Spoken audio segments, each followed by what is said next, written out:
Glory, glory, Man United. Glory, glory, Man United. Manchester United. Oh, let me stop. Welcome back to another episode of the United Score. Manchester United beating Southampton. How much finger this? So, 9. 9 nil. No, that is some type of football that I have not seen in a long time from Manchester United. They pressed from ball one to ball to from minute 1 to minute 90. That is what Manchester United needs to be doing. Well, I know they can't do it week in, week out based on the structure, no. But that is what I know Ole has been looking for from the team. 9 nil. And you know what is impressive about that thing is that Manchester United, they were pressing from minute 1 to minute 90. 9 nil Manchester United beating Southampton. Now, this team selection was it was just okay knowing that how Ole Gunnar Solskjaer was gonna play, because Ole's teams are pretty much just you don't know. You don't know who am I gonna play and where am I gonna play who. Now he left Pogba out and he played Fred and McTominay, which is alright because you have people in Southampton who like Danny Ings and maybe Che Adams who are gonna run at the defenders. And he also had Jenepo who are gonna run at the defenders. Now that foolish tackle by the Southampton player, I don't remember his name, some Jenek or Jen something, on McTominay, it cost them a huge chunk of their game because they got the red card and we capitalized on that mistake that they made, which was awesome from the team. Now, the first half we knocked in 4 goals. We had goals from Cavani, we had goals from Rashford, we had our own goal, and I think we had a goal from did Greenwood score a goal? I think so, yeah. Greenwood score a goal. And in the second half, we never let up. We never show no mercy whatsoever. In previously in the past, I would have said, all right, we are 4-0 up, so we are gonna just rest back and just back and not just don't do anything, and we're not go no press so that we don't concede no goals. I mean, otherwise from the last in the second half where Che Adams scored that goal that was offside, and I think there was another time where he had a run in and he kicked it over the post. Otherwise from those 2 chances that they got, I don't see we made any much mistakes in the game. I don't see we made much mistakes in the game, and that is what we need to be doing as a Manchester United club and doing it consistently. Now that is a plus, and we are now at 44 points behind. We are behind City, and City play tomorrow. So it's gonna be tough to get ahead of City because they have been playing well. But Manu, yeah man, I saw for play man. Go and big up the team. Alright, so we're gonna jump into the player ratings, and today's a happy, extremely happy day for Manu and Manu fans. So we're going to Ole. Alright, Ole. What a team selection. What I don't know why you tell the people, the players themselves, but they did play to your strategy and played to the momentum that we have, and that has worked, and we are happy, we are glad. So Ole, for your tactics, I have to say you get a perfect 10. I never thought I would ever do this for a coach, but it's a perfect 10, Ole. The team we select is a team that we would normally select for a game. But the tactics that we used, it really worked. We just never let up. We were pressing high. Our defenders were at the half line while the rest of the players were up in the box of Southampton, and we just pressed and we scored 9 goals. So 9-0. I think we could have scored even more. Bruno could have scored more goals. He only got 1, 2 assists. We could have scored more goals. So that is great. So Ole Gunnar Solskjaer for me get a 10. Based for the team selection. Now, this is where I have the tricky part. Alright, let me start from the left wing. where we have Luke Shaw. Alright, clear that off. Clear off Ole. Now, Luke played an awesome first half. I believe if Luke played the whole match, he would have scored at least 13, 14 goals. But Luke, his crosses were on point. His runs were on point. His tackles were on point.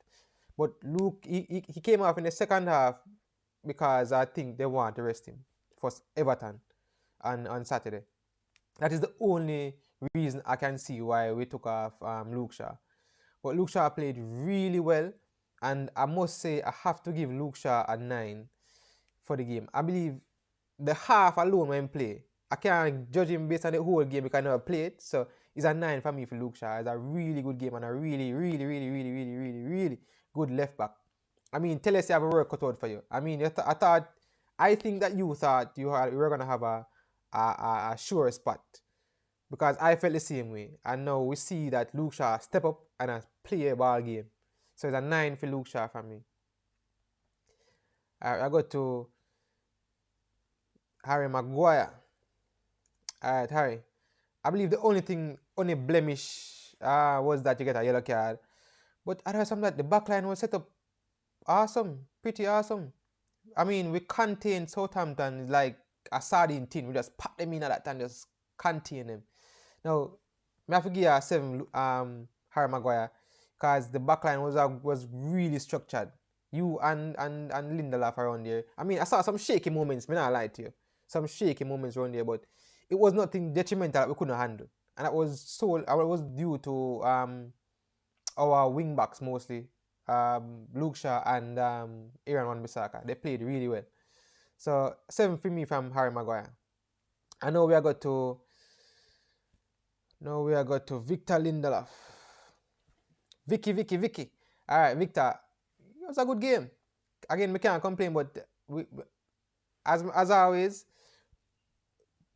the only thing I was say about the two is that we can't play together. But then again, if we are gonna win, if we're not gonna play every game and we win 9-0, I don't care.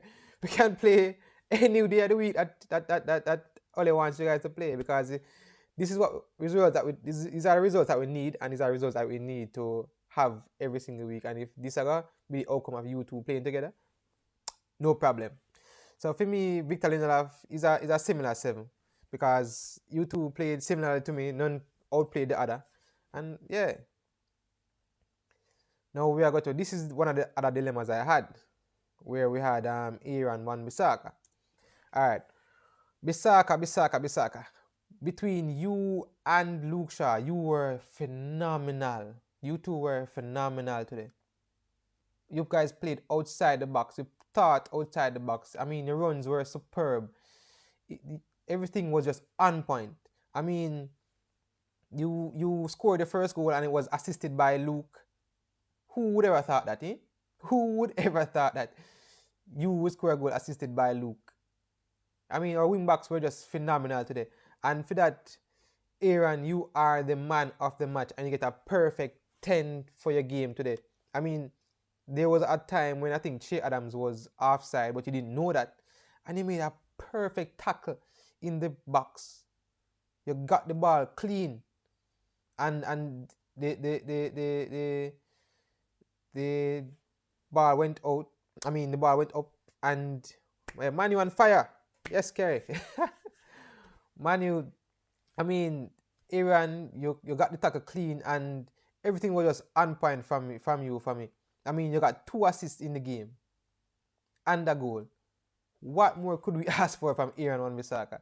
I mean, that is what we need to see from you week in, week out, Aaron. Some consistency with that level.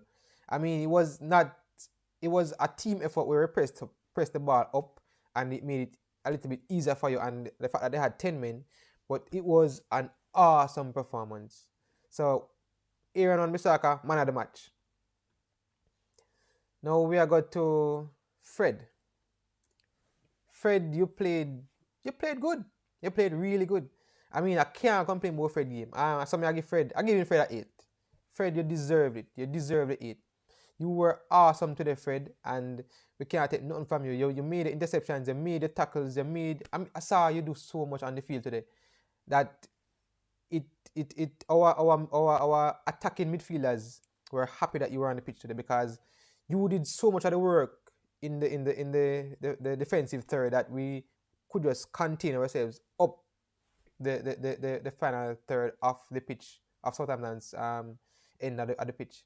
And that is what we needed to do. That's what we did today. And Fred, you are an 8.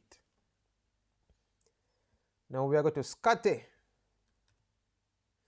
Now, the man who was the recipient of the tackle that got the player sent off from Southampton. And then, I mean, the first half wasn't all that. We're not like to you, Scotty, but the second half, you turn it up. It's like Ole talk to him. I think one time Ole said to him, say, reduce the touches on the ball, reduce touches so that the ball can move faster. And then you guys just consistently did that. And then you scored 9 goals. So for me, your second half, Scotty, with a goal is an 8, just like Fred. I mean, you guys were, the fact that Fred outplayed you on the pitch, but the fact that you scored a goal brought you back up to that 8. So yeah, Fred and McTominay are 8s. So go on, good game, Scott McTominay. I mean, all players are great. Why do I always do this though? Why do I always leave out David De Gea? I mean, he's our goalkeeper. And David, that save that you made from Ward Pros was awesome. Awesome thing. I mean, I think you read it and you picked it out. Because that ball was heading in the back of the net. And you picked it out. So for me, David De Gea is an 8. A solid 8. Nothing you can take from you, De Gea. Now we are going to now we are going to go to Mason Greenwood. Yeah, man. Now I've been saying that Mason needs to just settle down in the team, and he's young and he has so much talent. So when we play like this, that is when Mason shines, and we saw him shine today. I think he had an assist and a goal too to boost to it. So Mason, I go from strength to strength, and I mean you played really well, Mason. So for you, your game is at 8, and it was really awesome. Nothing can be taken from you, Mason Greenwood. Really good. Now we are going to Bruno. Alright, so Bruno for me was, I mean, him start up slow, but we all know Bruno. Bruno just pop up out of the blue and just starts either score or assist. And today he had 2 assists and 1 goal. So for me, Bruno, yeah man, he's a solid 9. Can't take that from you, man. You're a big player. So yeah, I mean, I think Scholes was accusing Bruno of not being more efficient in the big games. But I think he answered him today. I mean, his overall performance was not one to say, all right, wow, nice comeback. But the impact of him being on the pitch is great. And that's what we need. We need somebody that people can look up to and say, all right, this player can just score, assist, or make an impact on the game anytime, any minute. And that is Bruno Fernandes. So it's a 9 for me today from Bruno. All right, now we are going to Marcus Rashford. All right, Marcus, as me now want to say, when you play good, you play really good. When you play bad, you play really bad. But to me today, you were on the really good side today. And I mean, you were rested, which is awesome from Ole, because we need the rest for Everton on Saturday. So for me, Marcus, I'm gonna get a 9 to, you know, Marcus. Yeah, man, a 9 to. Really good. Alright, now we have Edinson Cavani. Edinson was good. That is how a centre forward plays on the pitch. And that header that you scored was I mean, I was like, Martial would have never scored a goal there because of him form this year. But then we saw Martial come on. But then again, I thought about Martial after this. But Edinson, you have showed us how a number 9 should be playing, and you have showed us how a number 9 should score, and you have shown us how a number 9 should make runs. And that is awesome. That is something to learn from. And it's something that we need to do week in, week out, based on how you are performing, so we can learn from you. So Edinson for me is an 8. And was an 8, yeah. Great performance, Edinson. Alright, we'll go to our subs now. I mean, Van de Beek, Donny. Van de Beek, you were on the pitch because Ole wanted to rest some of the players. He rested Luke Shaw, and I think he rested Cavani at the start, and then he rested Rashford. So for me, your game is at 6 because of the time you came on, and you didn't get much time to get an impact. But I mean, your presence on the pitch was felt because I don't think we at the time I think we were up either 5 or no, it was 4, and then we scored the rest of goals. So yeah, that is a 6. All right, we have to go to know Anthony Martial. Anthony. All right, Anthony, you've been getting a lot of stick from the Manu fans and the general public at large. You played really well today. You scored 2 goals after coming off the bench. I don't think you did anything wrong today. So for me, it's a 9. Yeah, man. You can't beat a player who gets scored 2 goals today and carry up to 9. Yeah, you scored 2 goals, carry up to 9. You're number 9. Well, not number 9, but yeah, you're number 9. I get a 9. So yeah, 9 I go play today in my cash pot. So yeah, Anthony Martial is a 9. And now we go to Daniel James. I mean, Daniel, you came on the pitch and yeah, we needed the pace. Well, we had a lot of pace, and you came on and added to the pace. I saw you made a cross that was wayward, but then you made up for it when Bruno assisted and you scored. So for me, Daniel is a 7, and I guess that can boost your confidence and add to your confidence for any future runnings that you might have for Manu against any other club. So yeah, again, the man of the match is Aaron Wan-Bissaka for me, and the United score. So Aaron got a perfect 10. So big up yourself, Aaron Wan-Bissaka. Now that is it for the match analysis between Manu and Southampton, and I will see you on Saturday for the game between Manu and Everton. So we are looking to just carry on our performances and hopefully to beat Everton. Well, hopefully we can get them 10. So yeah, don't forget to like, share, comment, and hit the subscribe button for more match analysis with your boy. Alright, so I'll see you on Saturday.